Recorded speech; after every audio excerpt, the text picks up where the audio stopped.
Blessed art thou among women, and blessed is the fruit of thy womb, Jesus. Holy Mary. It's not just the day where I feel I did something very difficult, it's a day where I feel I did something wrong, almost. I've never forgotten it. I've never forgotten those awful words. Never. My heart was telling me to have the baby. It was painful. It's 8 at night and temperatures are below zero. But this doesn't deter anti-abortion campaigners from standing outside this clinic in Birmingham. They call this a vigil, and they take place across the country, usually in the run-up to Easter. But a bitter debate is now raging over whether they should be banned.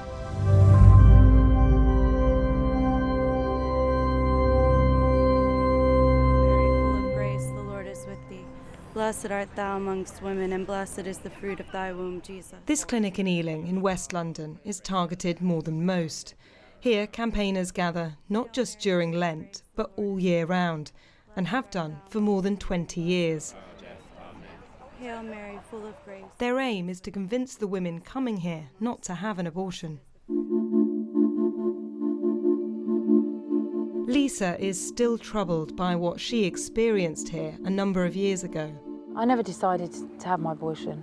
Never. I was made to have an abortion. She was advised by doctors to terminate her pregnancy after being diagnosed with a brain tumour. So how are you feeling about going back to the clinic? Nervous.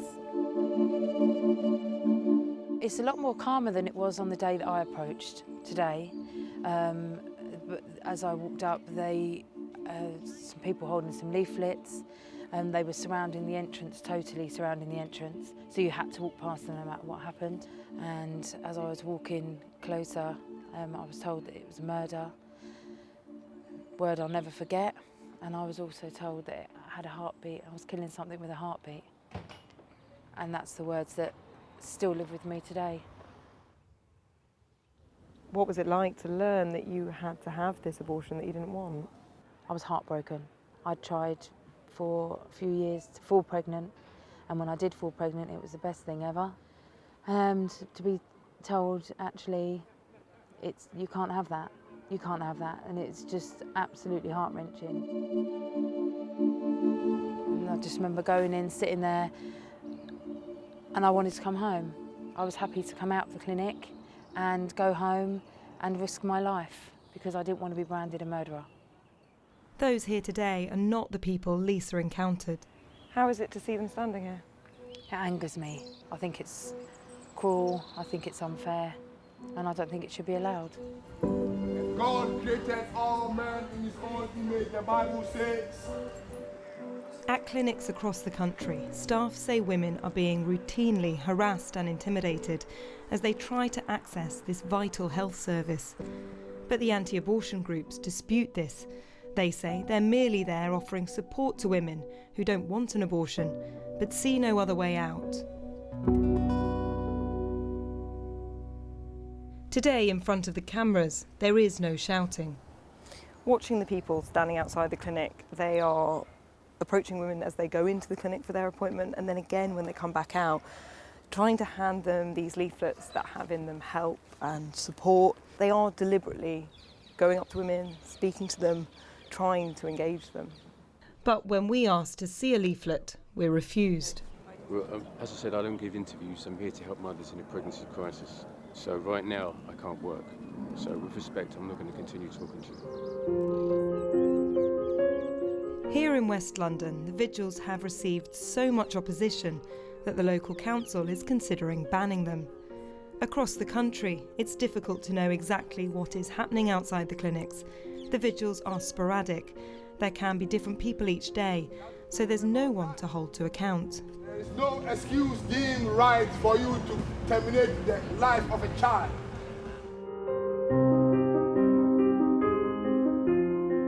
In my memory, a sea of people standing outside with signs, with candles, with their heads down, in shame. Rebecca had an abortion 18 months ago. She wasn't shouted at or approached by anyone, but was still left shaken. I remember feeling just so scared of what was about to happen to me. There was one man who looked at me as I got out of the car and just stared at me and then just put his head down. I felt like a completely unacceptable human being. The complete disapproval in his eyes was something I thought about all that day, the following days, weeks, months, and to this day, added a lot of pain to something that was already very painful. So I want to know what motivates people to stand outside these clinics. Do they know how they make women like Rebecca and Lisa feel? And if they did know, would they stop doing it? I've come to Birmingham to meet one woman who's been attending her local vigil now for 3 years. Hello. Hi, Rachel. Welcome. Nice to meet you. Nice Come to in, meet come you.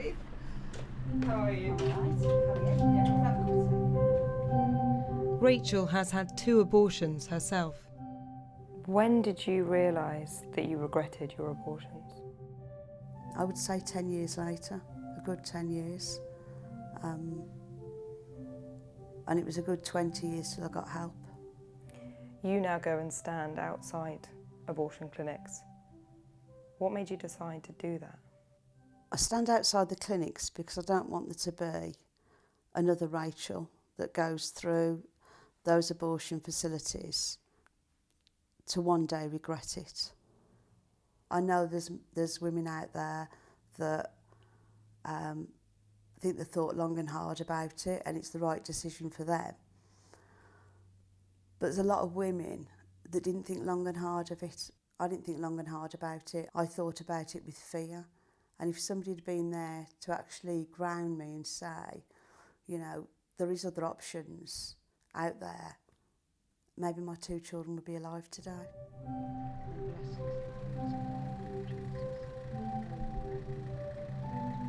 When I'm outside the clinic, I very quietly pray. I'll either say, can I help you? Here's a leaflet. I'm here if you need me. And that's also to the women that it's quite obvious they've had an abortion. Have you ever called a woman a murderer?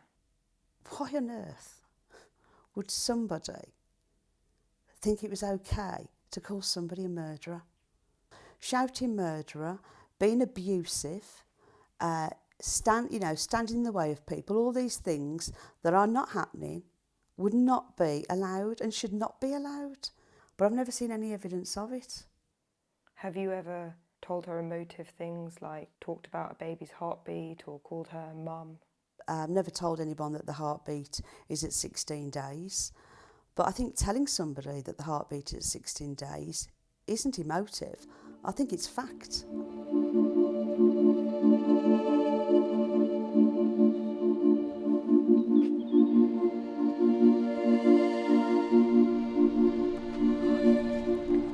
And those words about heartbeat are printed in the leaflet. It's the words that stuck in my mind for all those years. That particular phrase, you're killing something with a heartbeat. This little unborn baby heart is beating on the 18th day. This is what they say is help and support for women. And this is the bit that I don't understand. Because I don't understand how any of that is helping somebody in my situation come to terms with what they're about to do. For some women, you are making what is a very tough experience even tougher. How does that make you feel? I'm sorry they feel that way, but the hundreds, and we've got the list of all the names of the women who we have approached, have changed their mind, and thank goodness that, you know, and thank us for being there. That really outweighs somebody being slightly miffed by a leaflet or our very presence. I'd like to know how many people they've actually helped. How many people have actually walked away from there saying to these people, shaking their hand and saying, thank you. You chanting at me has changed my mind totally.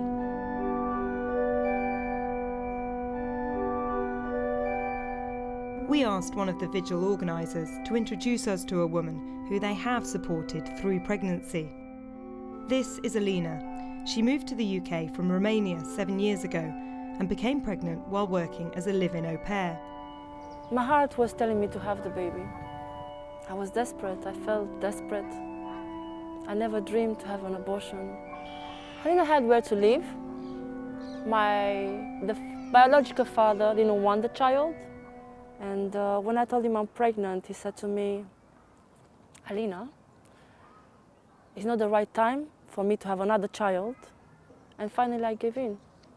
So what happened when you went to the clinic? A lady approached me and she offered me a leaflet. I saw all the help they can offer. And I asked her, said, are you serious about this? I said, I need somewhere where I can stay. I need somewhere to pay my rent. I need someone to provide for my child. So what have they given you? So they gave me a room where to stay, a baby cot, a buggy. They gave me weekly money, pretty much everything I needed. If you hadn't seen people on the way into the clinic, what do you think would have happened? Probably I'll have the abortion. You had such strong doubts, though. Do you not think you may have changed your mind anyway? No, because I didn't have the financial, I didn't have the money. One of the country's leading abortion providers told us that 1 in 5 of the women they saw last year decided not to go ahead with their abortion after being supported by staff at the clinics. Have you changed a woman's mind, personally, to not have an abortion by standing outside a clinic? No, I haven't personally changed a woman's mind, but, well, not that I know of. Then why do you still do what you do? Sometimes you see the fruition of your actions. Sometimes you plant the seed. And it might be that this time that you've planted the seed and that they go in and have an abortion.